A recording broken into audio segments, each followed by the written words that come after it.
салом алайкум дӯстони азиз.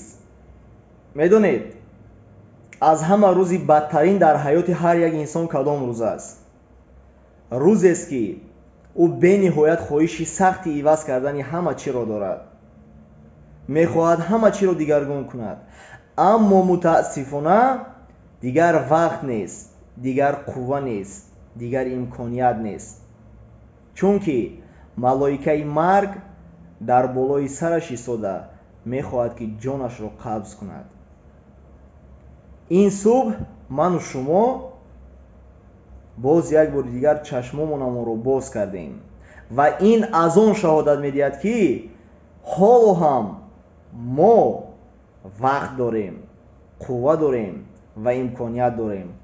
пас тамоми корҳоро барои иваз шудан худи ҳозир анҷом деҳ, то ин ки фардо